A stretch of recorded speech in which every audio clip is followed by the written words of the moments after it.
Hello دوستوں، میرا نام ہے بلال خان اور آپ دیکھ رہے ہیں بی کے ٹی وی۔ دوستوں، آج کے دور میں سائنس نے بہت ترقی کر لی ہے اور یہی وجہ ہے کہ آج انسان میڈیکل سائنس میں بھی بہت ترقی کر چکا ہے، یہاں تک کہ ڈی این اے سے لے کر انسان کی مصنوعی شکل بھی تیار کی جا سکتی ہے۔ دوستوں، اسی ترقی کا فائدہ اٹھاتے ہوئے آج سائنسدانوں نے جدید کمپیوٹرز کے ذریعے فرعون کی مصنوعی شکل بنانے کی کوشش کی ہے کہ وہ اپنے دور میں کیسا دکھتا تھا، اور اس کی مصنوعی شکل کی فوٹوز آپ کو گوگل پر بھی مل جائیں گی، جہاں صاف نظر آتا ہے کہ اس کی مصنوعی شکل اس کی اصل شکل سے ملتی جلتی ہے۔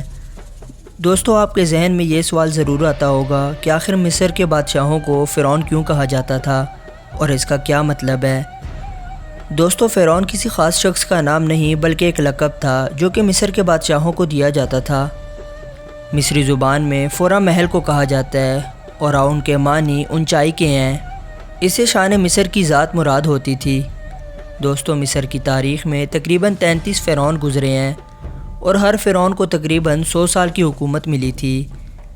ان سب میں سے حضرت موسیٰ علیہ السلام کے دور کا فرعون سب سے زیادہ ظالم اور سخت دل تھا۔ اس نے بنی اسرائیل کو زبردستی اپنا غلام بنا رکھا تھا اور ان سے سخت کام کرواتا تھا، اور جو اس کے حکم کی اطاعت نہیں کرتا تھا وہ اس کا سر قلم کر دیتا تھا۔ جب فرعون کا ظلم حد سے بڑھنے لگا تو اللہ تعالیٰ نے حضرت موسیٰ علیہ السلام کو اس کی طرف بھیجا۔ ایک دن فرعون اپنے محل میں آرام کر رہا تھا کہ اس نے ایک خواب دیکھا کہ بیت المقدس سے ایک آگ نکلی ہے جس نے پورے مصر کو گھیر لیا ہے اور تمام فرعونوں کو جلا دیا ہے، لیکن اس آگ نے بنی اسرائیل کو نقصان نہیں پہنچایا۔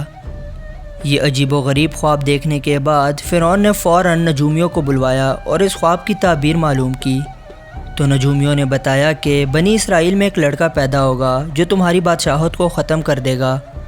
یہ سنتے ہی فرعون نے اپنے سپاہیوں کو حکم دیا کہ بنی اسرائیل میں جو بھی لڑکا پیدا ہو اسے قتل کر دیا جائے۔ لیکن دوستوں، جو اللہ تعالیٰ کی مرضی ہو اسے کوئی تبدیل نہیں کر سکتا، اور اسی سال حضرت موسیٰ علیہ السلام کی پیدائش ہوئی، جس سال بچوں کو قتل کیا جا رہا تھا۔ حضرت موسیٰ علیہ السلام کی والدہ نے آپ کو ایک لکڑی کے صندوق میں بند کر دیا اور دریائے نیل میں چھوڑ دیا۔ وہ صندوق دریا میں بہتا ہوا فرعون کے دروازے کے پاس پہنچ گیا۔ فرعون کے گھر والوں نے اس صندوق کو دیکھا تو وہ اس صندوق کو فرعون کے پاس لے گئے، اور جب فرعون نے اس صندوق کو کھولا تو اس نے دیکھا کہ ایک بچہ اس کے اندر موجود ہے۔ حضرت آسیہ اس بچے کو دیکھ کر کیا بولی، اسے قرآن کچھ اس طرح بیان کرتا ہے، اور فرعون کی بیوی نے کہا کہ یہ بچہ میری اور تیری آنکھ کا تارا ہے اور اسے قتل نہ کرو، شاید یہ ہمیں نفع دے اور ہم اسے بیٹا بنا لیتے ہیں، اور بے شک وہ بے خبر تھے۔ دوستو، فرعون کی بیوی حضرت آسیہ ایک نیک خاتون تھی جو غریبوں اور مسکینوں پر رحم کرتی تھی، اور حضرت آسیہ نے فرعون سے یہ بھی کہا کہ بچہ باہر کا معلوم ہوتا ہے اور یہ بچہ کسی اور سرزمین کا ہے جو بہتا ہوا یہاں پر آ گیا، اور تجھے جس بچے کا اندیشہ ہے وہ تو بنی اسرائیل سے آئے گا، لہٰذا تم اسے قتل نہ کرو۔ حضرت آسیہ کی یہ بات فرعون نے مان لی، حالانکہ وہ اپنے انجام سے بے خبر تھا جو آگے اس کے ساتھ ہونے والا ہے۔ تو اس طرح حضرت موسیٰ علیہ السلام کی پرورش فرعون کے گھر میں ہی ہوئی، اور جب اللہ تعالیٰ نے حضرت موسیٰ علیہ السلام کو نبوت عطا کی تو وہ ایک مدت تک فرعون کو ہدایت دیتے رہے، لیکن اس نے حق کو قبول کرنے سے انکار کر دیا، بلکہ اس کے مظالم اور بھی زیادہ ہو گئے۔ دوستو، بنی اسرائیل نے فرعون کی خدائی کو تسلیم نہیں کیا تھا، اسی لیے فرعون نے ان پر اور بھی ظلم کرنا شروع کر دیے۔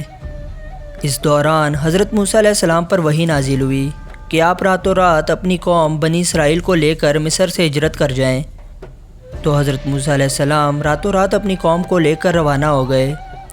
جب فرعون کو معلوم ہوا تو وہ بہت غصے میں آ گیا اور اپنی فوج کو لے کر حضرت موسیٰ علیہ السلام اور ان کی قوم کو گرفتار کرنے کے لیے چل پڑا۔ جب دونوں لشکر ایک دوسرے کے قریب پہنچے تو بنی اسرائیل فرعون کے خوف سے چیخیں مارنے لگی کہ ہم تو فرعون کے ہاتھوں گرفتار ہو جائیں گے۔ اب ایک طرف فرعون کا لشکر تھا اور دوسری طرف ٹھاٹے مارتا ہوا دریا۔ اسی وقت اللہ تعالیٰ نے حضرت موسیٰ علیہ السلام کو حکم دیا کہ وہ اپنا عصا دریا پر مارے، اور جب حضرت موسیٰ علیہ السلام نے اپنا عصا دریا پر مارا تو وہاں 7 رستے بن گئے جن پر بنی اسرائیل نے بآسانی دریا کو عبور کر لیا۔ جب فرعون دریا کے پاس پہنچا تو اس نے دیکھا کہ دریا میں رستے بنے ہوئے ہیں اور وہ اپنی فوج کو لے کر ان رستوں پر چل پڑا۔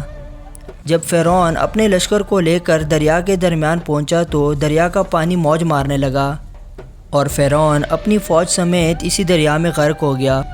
دوستوں، اسی کے ساتھ فرعون کی بادشاہت بھی ختم ہو گئی اور اللہ تعالیٰ نے اس کی لاش کو پوری دنیا کے لیے ایک عبرت کا نشان بنا دیا، جو آج بھی مصر کے ایک میوزیم میں موجود ہے۔ تو دوستوں، آج کے لیے اتنا ہی۔ ویڈیو کیسی لگی ہمیں کمنٹ سیکشن میں ضرور بتائیے گا۔ اگر ویڈیو پسند آئے تو اسے لائک کریں اور ہمارے چینل کو سبسکرائب کریں۔ میں آپ سے ملوں گا ایک ایسی ہی نیو انٹرسٹنگ ویڈیو میں۔ تب تک اپنا بہت سارا خیال رکھیں۔ اللہ حافظ۔